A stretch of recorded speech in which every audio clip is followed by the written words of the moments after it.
Bonjour à tous et bienvenue dans cette vidéo. Aujourd'hui, j'ai envie de partager avec vous, peut-être de vous le rappeler ou peut-être de vous l'apprendre, un mot, une phrase super importante quand on est meneur de jeu. Vos joueurs ne savent pas ce que vous avez prévu pour eux. C'est fondamental.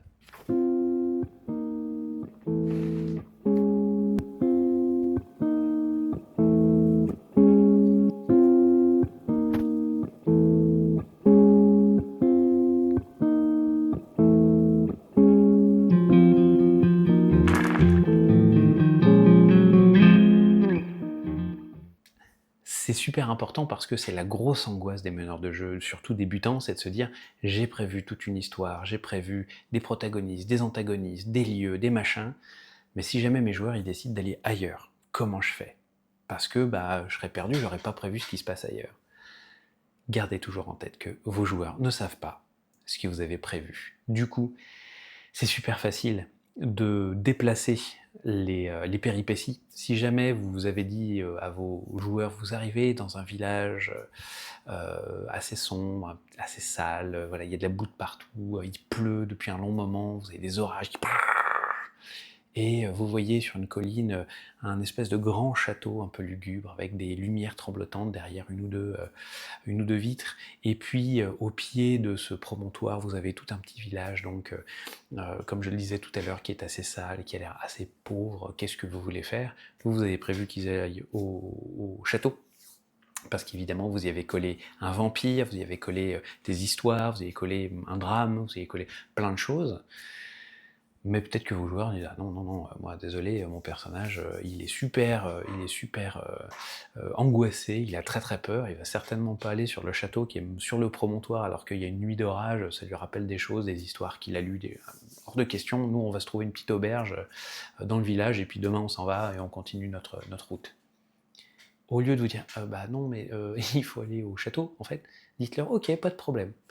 Et à ce moment-là, ils vont dans l'auberge, et peut-être que votre grand méchant, votre seigneur vampire, ça peut être l'aubergiste. Peut-être que l'aubergiste, enfin le vampire, il est suffisamment malin pour se dire, au lieu d'attendre que les gens viennent tout en haut du bazar, je vais aller là où les gens s'arrêtent. Donc je vais tenir une auberge. Et là, je vais pouvoir m'occuper, me nourrir, etc.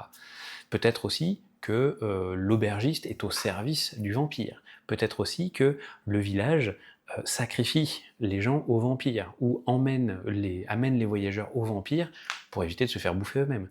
C'est que dalle, en fait, de changement. Vous n'êtes même pas obligé de vous embêter trop avec les justifications si jamais vous n'avez pas d'idée à ce moment-là, mais simplement, vos joueurs ne savent pas ce que vous avez prévu. Donc, ils peuvent aller se coucher, ils peuvent avoir été drogués, ils peuvent être ensuite amenés au château, ou alors ça peut être le vampire qui vient, qui passe par la fenêtre et qui vient voir la chair fraîche. Ça peut être plein de choses en fait. Il suffit simplement que vous transportiez votre péripétie à l'endroit où les joueurs ont décidé d'aller. Et comme ça, vous leur donnez la sensation de respecter leur choix. On n'a pas envie d'aller au château, on préfère faire un truc pépère et puis demain on part parce que l'ambiance n'est pas bonne ici. Et de votre côté, vous pouvez mener votre partie avec les différents éléments que vous avez prévus. Il vous suffit d'avoir avec vous une petite liste de noms. Moi j'ai toujours une feuille sur laquelle j'ai des noms masculins, des noms féminins qui sonnent couleur locale avec l'endroit dans lequel ça se passe, et des noms de lieux. Je vous mettrai dans la description, il y a un site fantastique pour ça qui s'appelle Fantasy Name Generator qui est tip top. Vous aurez tout ce qu'il vous faut, quel que soit vous pouvez trouver des noms par race, entre guillemets, si jamais vous faites de l'heroic fantasy. Vous pourrez trouver des noms par par pays dans le monde réel, si jamais vous voulez des connotations qui sonnent plus réelles, masculin, féminin, des noms de lieux, des noms d'auberges, des noms de tout ce que vous voudrez. Donc avec cette ressource-là, vous avez juste à changer le nom. Au lieu d'avoir Vlad Dracula, il va s'appeler différemment et ça marchera très très bien. L'important c'est simplement que ce que vous avez prévu, vous le transposez dans ce que les joueurs ont voulu aller voir.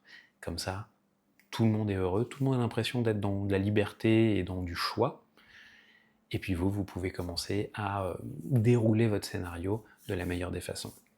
N'oubliez jamais, vos joueurs ne savent pas ce que vous avez prévu. Donc quoi qu'il arrive, à partir du moment où ils n'ont pas la sensation d'être forcés à faire quelque chose qu'ils ne voulaient pas, à partir du moment où ils n'ont pas l'impression d'être trahis, entre guillemets, et tout se passera super bien, parce qu'eux, ils n'ont aucune idée de ce qui était prévu. Donc pour eux, ok, c'est l'aubergiste qui amène la péripétie. Bah, c'est ok, il n'y a pas de souci. Ça peut être un village de zombies au lieu d'être un village de vampires, ça marchera très bien aussi. Voilà, j'en ai terminé pour cette vidéo, j'espère qu'elle vous aura plu, j'espère qu'elle vous sera utile, surtout si vous menez ou que vous vous apprêtez à mener une de vos premières parties et que l'angoisse d'avoir des joueurs qui font autre chose vous tenaille, vous en faites pas, il suffit juste de transposer, ça va se passer tout seul. Et puis bien évidemment, n'hésitez pas à commenter si vous avez des anecdotes de parties sur lesquelles il a fallu que vous tricotiez en 2-2 pour pouvoir avoir le résultat que vous souhaitiez. S'il y a des moments où il y a des grosses foirades aussi, on en a tous connu, donc je me ferai un plaisir d'échanger avec vous sur nos anecdotes respectives. N'hésitez pas à vous abonner aussi à cette chaîne, ça nous permettra d'avoir plus de portée, de pouvoir échanger avec plus de rôlistes et plus de meneurs de jeu. Et puis moi je vous dis à très bientôt pour la prochaine vidéo. Au revoir.